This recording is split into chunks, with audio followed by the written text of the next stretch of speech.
الله الرحمن الرحيم. الآن مع التمرين الثاني من سلسلة التمارين التتبع الزمني للتحول الكيميائي سرعة التفاعل.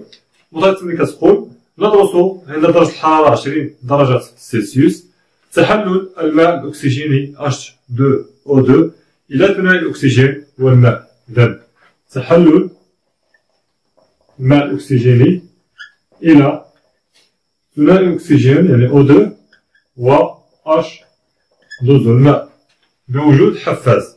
عند اللحظة T يساوي 0 يكون تركيز H2O2 هو 60 مليمول بار متر.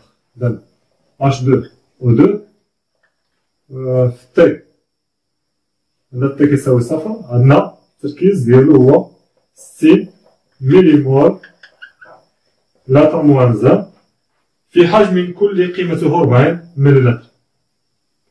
إذن هذا التركيز V هو 40 مليلتر. نقيس الحجم VT لغاز ثنائي الأكسجين المتكون تحت الضغط الثابت. إذن الضغط T كيساوي لنا 101.3 كيلو باسكال، ونستنتج النتائج التالية. إذا عندنا جدول اللي فيه نتائج تجريبية، إذا عندنا T دقائق، زمن دقائق، VT بملي لتر. إذا الحجم ديال الغاز ثنائي الأكسجين بالمليلتر. إذا عندنا مجموعة اللحظات 0 5 10 15 20 و 30. إذا القيم كانت هكا 21 17.7 14.6 10.9 6.2 0. أولا اكتب معادلة تفاعل تحلل الماء الأكسجيني الذي تتضخم فيه مول واحدة من الماء الأكسجيني. الآن كتبنا المعادلة ديال تفاعل ولا تفكك الماء الأكسجيني. إذا باش نكتبو المعادلة ديال تفكك الماء الأكسجيني كيخصنا نعرفو يا إما المزدوجات بحال ديال الإنسان تفاعل أكسيد اختزال، أو اللي يكونوا في المعطيات شاوروا لي شكون هما المتفاعلات وشكون هي الأنواع اللي كتنتج، وكيبقى لنا لنا غير نحول هاد المعطيات المعادلة ونقوم بالموازنة. إذا انتبهنا هنا قال تحلل الماء الأكسجيني إلى O2 و H2O. إذا الماء الأكسجيني كيتحلل عند هادو بجوج بوجود حفاز. أولا معادلة تفكك وتحلل معادلة تحلل الماء الأكسجيني. فشنو غنديرو؟ إذا شكون كيتحلل هو الماء الأكسجيني اللي شنو كيعطينا؟ كيعطينا O2 زائد H2O. الآن كنمرو للموازنة.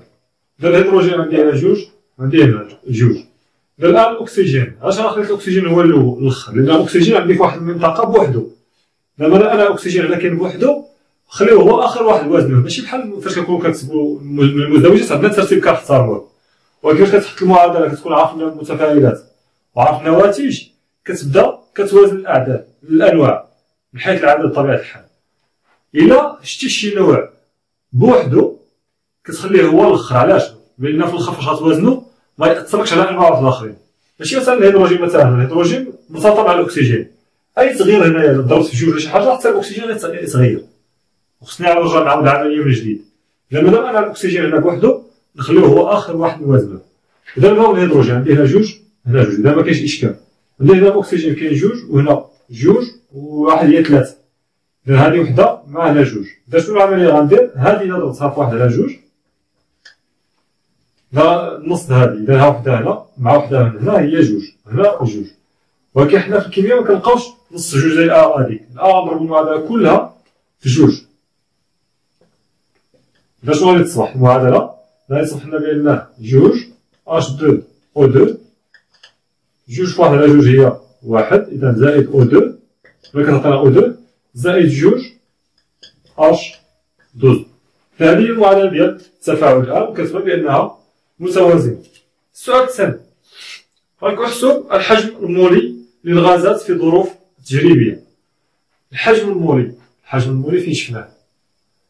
شفنا العلاقة ديال كمية المادة، كاين واحد العلاقة فيها الحجم المولي. شفنا بالنسبة للغاز شفنا علاقة كمية المادة اللي كانوا خاصين به، شفنا بأن كمية المادة الغاز يا اما كتساوي لنا بي في على ار تي اولا كتساوي لنا في على في ام. إذا حنا الآن واش عندنا كمية المادة والحجم الغاز اللي كيوافقها، عارفين بأن قال كمية المادة بالنسبة لواحد المول، ولكن واش عطاوك الحجم لواحد المول شحال هو؟ معندناش. هنا الضغط عندنا، ثابتة عندنا، درجة الحرارة المجموعة عندنا، كمية المادة هي واحد مول، والحجم المولي في ذاك الحالة هو الحجم لواحد المول هو في ام. إذا نخدمو بهاد العلاقة هادي. السؤال التالي حساب في ام في ظروف التجربة. نعلم حسب معادلة الحالة للغازات الكاملة لدينا في كتساوي لنا ان ار تي. هذه العلاقة اللي شفناها.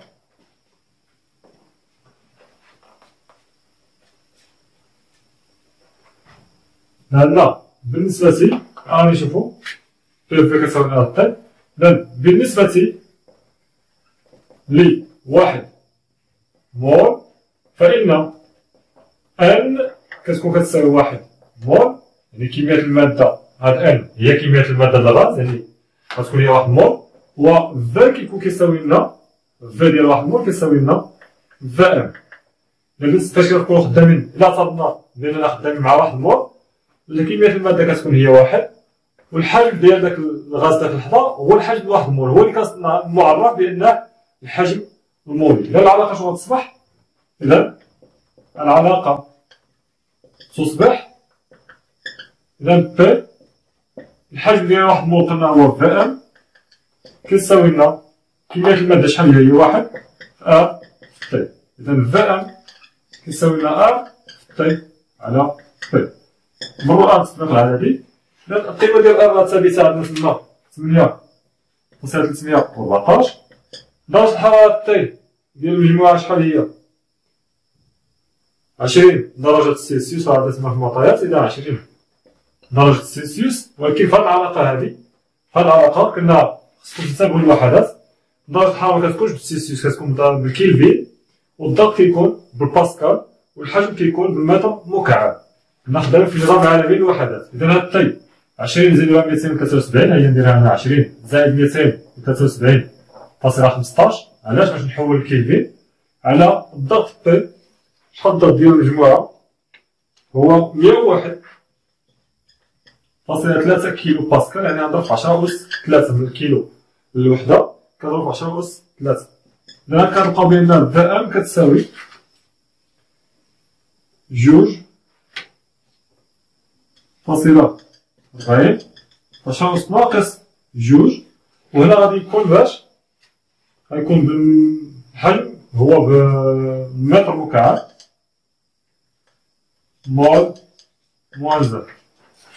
إذا باش ندوزو من المتر مكعب للتر كنضربو في 10 أس 3. إذا غتجينا هي 2.40 10 أس ناقص 2. الآن نحولو من المتر مكعب لعند اللتر غنضرب في 10 أس 3 مول لتر، غتصبح لتر مول موان زر. إذا هادي غتجينا هي 24 لتر باغ مول.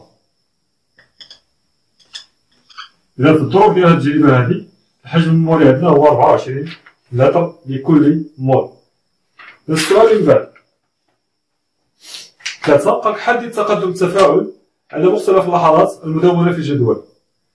إذا حنا عطينا الحجم ديال الغاز المتكون وطلبوا لي نلقى تقدم إكس. إذا هذا هو الباساج اللي خصكم تعلموا ديروه في هاد الدرس، هو أنك دوز من داك المقدار اللي كندرسوه لعند التقدم إكس. علاش؟ لأن التقدم إكس هو اللي عنده علاقة بالسرعة الحجمية، وإلا وصلنا لعند السرعة الحجمية كتكون الدراسة ديالنا اكتملت. إذا هاد العلاقة هادي عقل عليها مزيان. شنو المقدار اللي كيدرسوه هنا؟ الحجم ديال الغاز ديال أو2 المتكون، هذا كيتسمى الحجم ديال أو2 المتكون. إذا من خلال الحجم أو2 خصنا ندوزو للتقدم. هاد العملية ما تقدروش ديروها إلا إلا درتو الجدول الوصفي. إذا الخطوة الأولى كدير الجدول الوصفي، ومن بعد غادي نشوفو الخطوة الثانية شنو هي. إذا نمشيو أولا بعدا نشوفو الجدول الوصفي للتفاعل.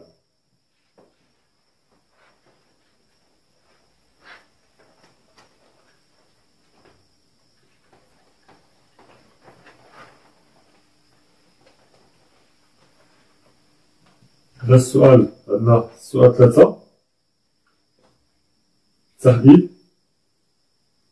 تحديد قيمة إكس عند مختلف اللحظات. إذا لنجد أولا العلاقة بين إكس و إذا المقدار هذا اللي كنقيسوه الحجم ولا الكتلة ولا الضغط، داك المقدار اللي كنقيسوه ديال شمن نوع؟ ديال من مع او دو. إذا أول حاجة نحدد أول العلاقة بين إكس وكمية المادة ديال داك النوع. واخا هنا كاين الحجم، لا ندوزو ما بين هذا العلاقة ما بين التقدم وكمية المادة ديال داك النوع، هادي كنجيبوها من الجدول الوصفي. وعاد من بعد كنديرو خطوة أخرى وكنلقاو العلاقة بين إكس وداك المقدار اللي قسناه. إذا بين إكس و ان ديال او دو، هذه الخطوة الأولى. إذا هنا غادي نشوفو الجدول الوصفي، إذا لننشئ الجدول الوصفي للتفاعل. ما هو هذا تقريبا، هي معنا بلاصتها هنا.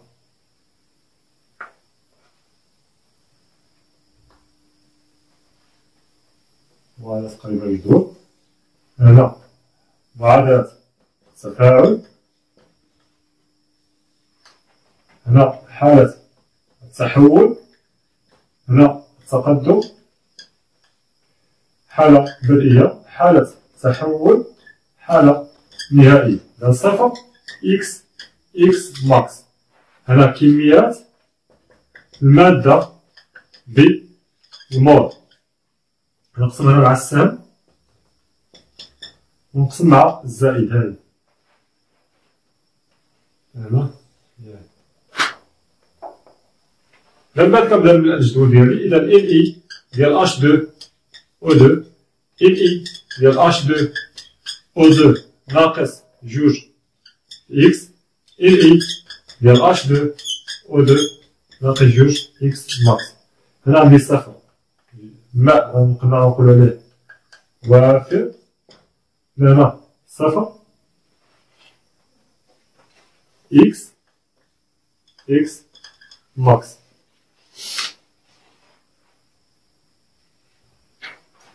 هاد الماء هنا الماء الناتج، الماء الأكسجين ماشي محضر بالماء، إذا هو ناتج. نقدرو نتعاملو معاه صفر إكس ماكس، ماشي إشكال. إذا حنا الأضواء على من غتسلط على البطل ديال هاد التمرين اللي راه حلنا التمرين، هو هذا اللي عندنا معلومات عليه. إذا كيقيسونا الحجم ديال ثاني الأكسجين غنسلطو الأضواء البروجيكتورات كلهم يضربوا على او 2، وغنمشيو بالضبط خلال التحول. هنا غنمشيو لعند الحالة ديال التحول، نشوفو الخلل هذا في الحالة التحولية. إذا هادشي اللي مكتوب هنا قلنا شنو كيمثل كمية المادة لهذا النوع هذا خلال التحول. إذا من خلال الجدول الوصفي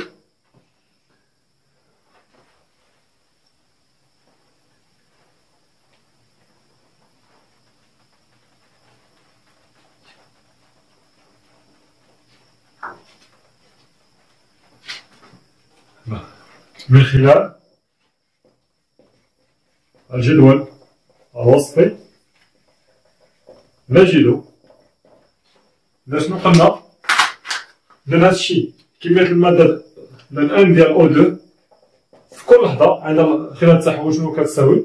هي كتساوي تقدم إكس، كتساوي إكس دو طون. هذه الخطوة الأولى. الآن غادي نمشيو، خصنا حنا ما عندناش علاقة بكمية المادة ديال هاد النوع، خصنا نلقاو العلاقة بين إكس والحجم ديال داك النوع. إذا كنمشيو للبلاكار ديال العلاقات اللي عندنا هنا ديال كميات المادة وكنشوفو شكون هي العلاقة اللي عندها، شكون هي العلاقة اللي كتعطيني كمية المادة انطلاقا من الحجم الغاز. إذا غادي مشينا عندنا هادي لا، هادي لا، هادي لا، هاهما ديال الغازات كاينة هادي وهادي.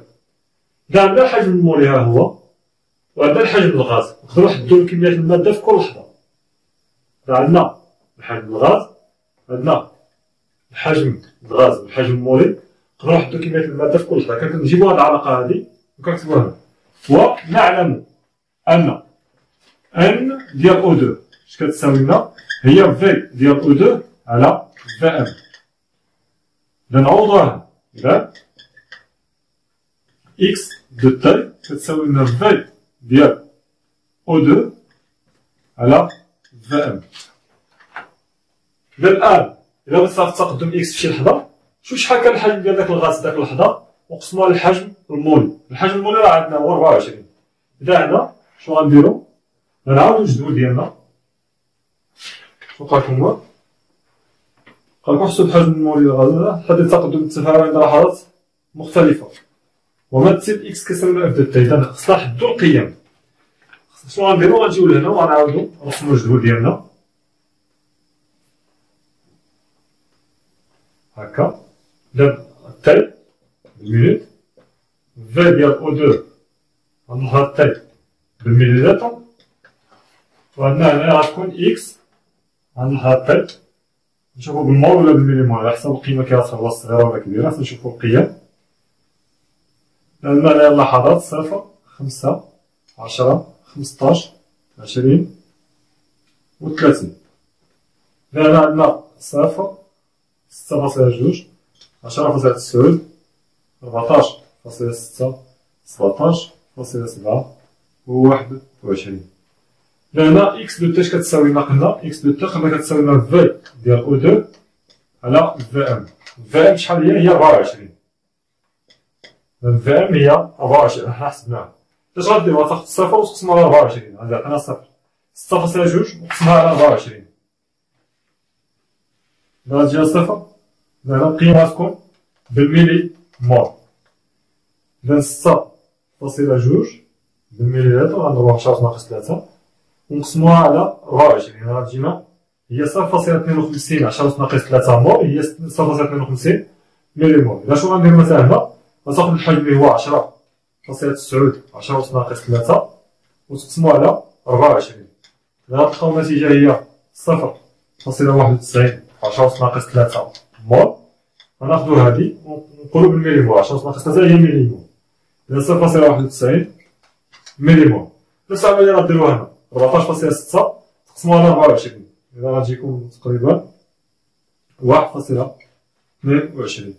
إذا هنا غتجينا 1.48 وهنا غتجينا 1.75.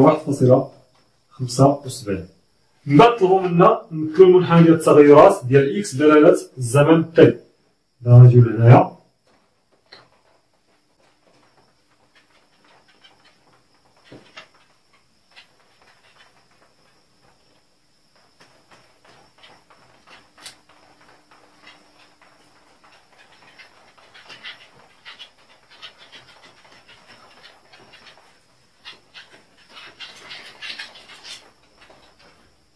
نحاولو نمثلو التغيرات. إذا غنديرو المحاور ديالنا هما.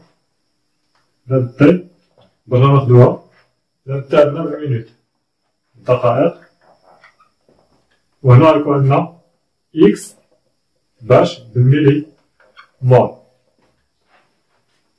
القيم اللي عندنا بالميلي مول. غنشوفو القيم ماشي من صفر حتى ل 1.75. إذا نقدرو نمشيو مثلا ب 0.2.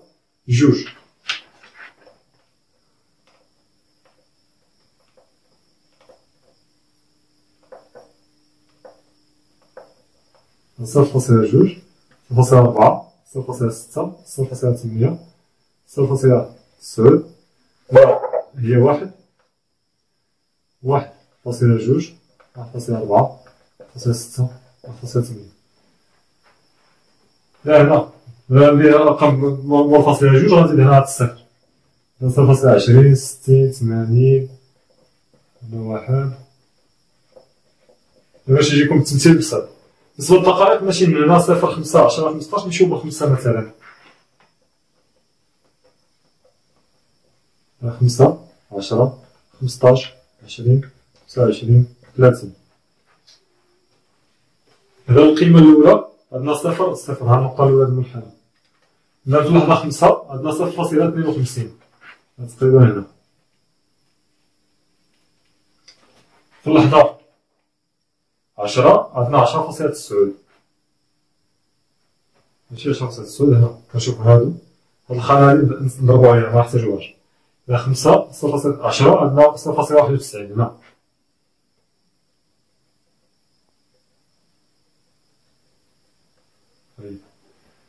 إذا هنا في اللحظة 15 هي 1.22 تقريبا هنايا.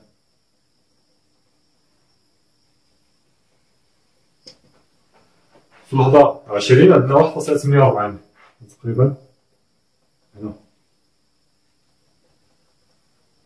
في اللحظة 30 عندنا 1.75 تقريبا هنايا. على 30 هادي. في اللحظة 25 معندناش. المنحنى غيكون على هاد الشكل. نجمعو الآن النقط. هذا هو الشكل ديال المنحنى اللي عندنا.